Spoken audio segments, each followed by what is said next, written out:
Guys, hope you all are doing good. This is Divya Agarwal from the channel Physicam Academy. So guys, in the series of perfect strategy, आज का जो हमारा topic है that is integrated PhD versus regular PhD. Student से जब मैंने बातें की थी तो जो मेरे IIT जैम के स्टूडेंट्स हैं तो उनको जो इश्यूज आ रहे हैं वो है कि BSc के फर्स्ट सेकेंड थर्ड ईयर में क्या उनको इंटीग्रेटेड PhD के लिए जाना चाहिए अलॉन्ग विद MSc या फिर उनको जाना चाहिए प्लेन MSc के लिए और उसके बाद में उनको PhDs के लिए प्रिपेयर करना चाहिए. सो अगर आपका भी यही सवाल है so this video is for you. So guys, सबसे पहले वीडियो को मतलब इसके बारे में बताने से पहले एक चीज मैं आपको बता देती हूँ that first of all you should know what is the difference between integrated PhD and regular PhD. So guys, regular PhD basically कैसे होती है कि आप 3 इयर्स का BSc करते हैं, उसके बाद में आप 2 इयर्स का मास्टर्स करते हैं. मास्टर्स के साथ साथ में कोई कॉम्पिटिटिव एंट्रेंस एग्जाम जैसे कि CSIR नेट, गेट एक्सेट्रा अगर आपका क्रैक हो गया तो आप मास्टर्स के तुरंत बाद PhD को ज्वाइन कर लेते हैं, जो कि मिनिमम 5 to 7 इयर्स की होती है. 5 इयर्स तक क्योंकि आपको स्टाइपेंड मिलता है तो मिनिमम 5 इयर्स का होता है, बट उसके बाद में वो 7 इयर्स तक जा सकता है डिपेंडिंग अपॉन स्टूडेंट कैसा है, गाइड कैसा है. तो मतलब अगर देखा जाए तो रेगुलर PhD में आपको 3 + 2 + 5 अप्रॉक्सीमेटली 10 इयर्स लग रहे हैं. मिनिमम मैं ले रही हूँ 10 इयर्स लग रहे हैं अगर आपने एंट्रेंस को क्रैक कर लिया MSc के साथ साथ.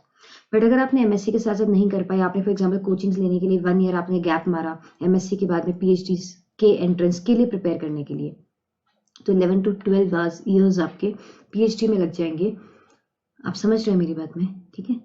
और इंटीग्रेटेड PhD क्या होती है? इंटीग्रेटेड PhD क्या होती है गाइस कि आप 3 इयर्स का BSc करते हैं और उन 3 इयर्स में BSc first second third year के साथ साथ में आप IIT जैम की प्रिपरेशन करते हैं और आप ISC की प्रिपरेशन करते हैं, आप अपने आप को TFR के लिए प्रिपेयर करते हैं, आप उन कॉम्पिटिटिव एग्जाम्स के लिए प्रिपेयर करते हैं जिससे आपको मास्टर्स फ्रॉम IITs मिल सकता है या integrated PhDs along with along from different universities मिल सकता है.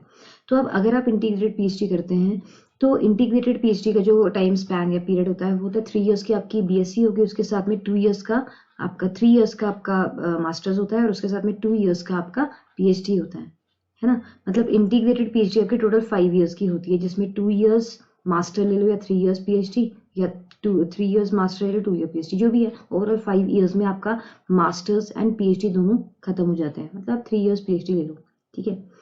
तो ये होती है आपकी इंटीग्रेटेड एंड ये होती है रेगुलर. अब आपको कैसे डिसाइड करना है कि आपको रेगुलर PhD के लिए सोचना है या इंटीग्रेटेड के लिए. सो गाइस, मैं आपको one by one advantages and disadvantages of integrated PhD बता दूंगी क्योंकि रेगुलर PhD के बारे में आप सब जानते ही हो. तो I will tell you exactly the advantages and disadvantages of integrated PhD and then I will share my views on the same topic. Okay, तो फर्स्ट ऑफ ऑल हम बात कर लेते हैं what are the advantages of integrated PhD. जैसे कि मैंने आपको अभी भी बताया दैट अगर आप इंटीग्रेटेड PhD करते हैं गाइस तो आपको वो लेस टाइम में हो जाती है, कम समय में आप PhD डिग्री होल्डर हो जाते हो. कम समय में अराउंड 2 से 3 साल आपके बच जाते हैं अगर आप इंटीग्रेटेड PhDs करते हो तो.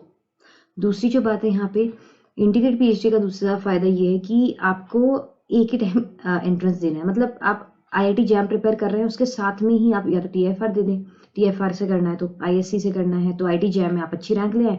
आप जो भी यूनिवर्सिटीज इंटीग्रेटेड PhD प्रोवाइड करती हैं आप वहाँ पे जाके एनरोल कर लें डायरेक्टली. तीसरी चीज़ यहाँ पे स्टाइपेंड भी मिलता है. मास्टर्स करेंगे हर जगह पे स्टाइपेंड नहीं मिलता है, बट इंटीग्रेटेड PhD में अच्छा खासा स्टाइपेंड मिलता है 30,000 समथिंग, और उससे depending upon the university university varies आपको स्टाइपेंड भी मिलता है from the very first year, right. तो this is very good option. Okay, अब these are the advantages of integrated PhD.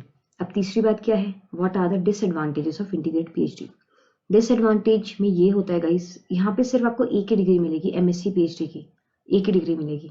अब एक ही डिग्री मिलेगी का क्या मतलब हुआ, मतलब अगर फॉर एग्जांपल जैसे कि आपको पता है कि जो इंटीग्रेटेड PhD वो 5 इयर्स की है, तो अगर इन बिटवीन आपकी फैमिली में कोई भी फाइनेंशियल क्राइसिस आए, कोई हेल्थ प्रॉब्लम्स आए या आपकी खुद की तबीयत खराब है, कुछ भी ऐसा हुआ कि आप उस 5 साल की PhD को कंटिन्यू नहीं कर पाए, मतलब आप मास्टर्स कर रहे हो उसके साथ में PhD आपको किसी भी कारणवश बीच में ब्रेक करनी पड़ी, आपको गैप लेना पड़ा, तो आपको डिग्री नहीं मिलेगी. मास्टर्स मतलब आप इतना 5 साल लगा के भी अगर आपने गलती से बीच में छोड़ दिया then you will not get the PhD की डिग्री. यू विल बी, इतना सब करने के बाद भी you will be only a graduate. सबसे बड़ा डिसएडवांटेज ये है इंटीग्रेटेड पीएचडी का। दूसरा डिसएडवांटेज क्या है? लो स्टाइपेंड कंपेरेबल। अगर हम आफ्टर मास्टर्स पीएचडी करते हैं तो जो अमाउंट ऑफ स्टाइपेंड होएगा कंपेयर टू इंटीग्रेटेड थोड़ा ज़्यादा होता है, थोड़ा सा ज़्यादा होता है, ठीक है। तीसरा डिसएडवांटेज, जो हमारा इंटीग्रेटेड पीएचडी है थोड़ा सा ग्रेजुएट स्टूडेंट्स के लिए डिफिकल्ट होता है। क्या रीजन है उसका? कि वो अभी सीख रहे होते हैं चीज़ें, मास्टर्स मतलब उनको एमएससी भी करना होता है।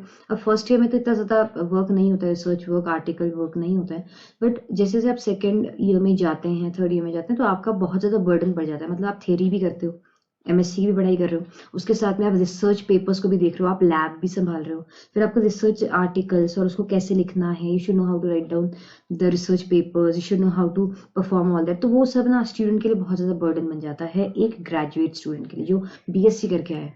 तो वो बर्डन को अगर आप विदस्टैंड कर सकते हो, बिकॉज काफ़ी मेरे बहुत सारे फ्रेंड्स हैं, बहुत सारे कलीग्स हैं जिन्होंने इंटीग्रेटेड पीएचडी या नॉर्मल पीएचडी को छोड़ा है just because of the burden, वो जो उसको बेयर नहीं कर पाए। ओके, सो थोड़ा सा ये डिफिकल्ट हो जाता है ग्रेजुएट्स के लिए, उन स्टूडेंट्स के लिए जो कि बीएससी में से आए हैं। ओके, और जो और इसका डिसएडवांटेज है, वैसे वो डिसएडवांटेज नहीं कहेंगे, वो एक नॉर्मल आप कहोगे कि एक लिमिटेशन है कि हर यूनिवर्सिटी इंटीग्रेटेड पीएचडी प्रोवाइड नहीं करती है। आईआईटी में भी सारी इंटीग्रेटेड पीएचडी नहीं प्रोवाइड करती हैं, कुछ सिर्फ जो रिनाउंड यूनिवर्सिटीज़ हैं वो प्रोवाइड करती है। टीएफआर अपने आप में ही काफ़ी डिफिकल्ट एग्जाम है क्रैक करने के लिए। फिर उसके अलावा जो भी इंटीग्रेटेड पीएचडीज में आपको एनरोलमेंट लेना पड़ता है, उसका एग्जाम को क्रैक करना थोड़ा सा ग्रेजुएट्स के लिए थोड़ा सा डिफिकल्ट हो जाता है। Okay, now my views for that, आपको इंटीग्रेटेड पीएचडी करना चाहिए या नॉर्मल करना चाहिए, तो मैं आपको कहूँगी अगर आपको जल्दी सक्सेसफुल होना है, जल्दी चाहिए, तो आपको इंटीग्रेटेड पीएचडी करना चाहिए, रादर आपको इंडिविजुअल पीएचडी करना चाहिए। बिकॉज इंडिविजुअल पीएचडी में जो गाइज टाइम होता है ना, वो इतना फ्रस्ट्रेशन हो जाता है, क्योंकि मास्टर्स के बाद में अगर आपका अच्छा रैंक नहीं आया, आप CSIR में JRF नहीं निकाल पाए, मान लो आपने LS निकाला, JRF में भी नहीं अच्छे से कर पाए, तो आपको पीएचडी नहीं मिलेगा ना, फिर आपको दोबारा अटेम्प्ट करना पड़ेगा। तो 6 मंथ्स तो मिनिमम एंड 1 ईयर मैक्सिमम, और 2 years 3 years डिपेंडिंग अपॉन, काफ़ी आपका समय लग जाता है सिर्फ और सिर्फ उस पीएचडी के एंट्रेंस को क्रैक करने के लिए। तो पहले तो आपका एंट्रेंस के लिए ही समय लग रहा है, उसके बाद में जब आपका एंट्रेंस निकल गया, उसके बाद में फिर पीएचडी में आपके 5 साल मिनिमम लग रहे हैं, और फिर वो एक्सटेंड कर रहे हैं 7 साल तक। थोड़ा सा पेशेंस की जरूरत पड़ेगी अगर आप रेगुलर पीएचडी करते हैं।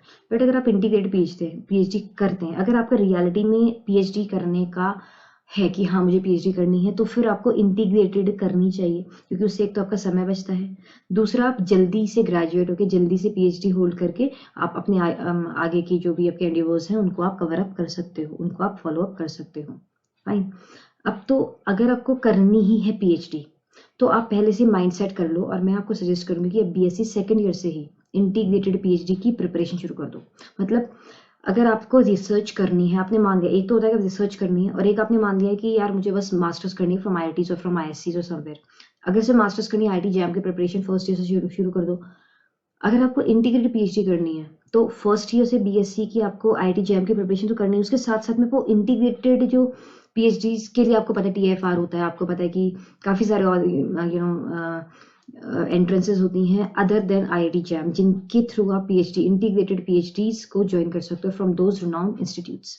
फाइन, तो you just have to decide first why you want to go for PhD। If you want to go and you are in the BSc first, second और थर्ड ईयर, जस्ट ज्वाइन कोई भी ऐसा competitive exam की coaching और classes और somewhere जहाँ पे आपको TFR की भी आप प्रिपरेशन कर लो, या इंटीग्रेटेड पीएचडी के एंट्रेंस के लिए भी प्रिपेयर कर लो, और JAM के लिए भी प्रिपेयर कर लो, या फिर JAM में ही इतना प्रिपेयर करो कि 70+ मार्क्स ले, आप डायरेक्टली IIT बॉम्बे और समवेयर से डायरेक्ट इंटीग्रेटेड PhD कर सको। बट बात वही है, रिसर्च में इंटरेस्ट है तो ही करना, अगर बीच में छोड़ा तो ना तो मास्टर्स के रहोगे और ना ही इंटीग्रेटेड PhD के रहोगे, 5 years पूरे वेस्ट हो जाएंगे। सो अगर if you can withstand all that pressure and all that thing, then choice is always yours. Thank you for joining with me. Take care. See you in the next lecture. मिलते हैं आपसे। अगर first time आए channel पे तो ज़रूर like करना, subscribe and share it with your friends. Take care, bye bye.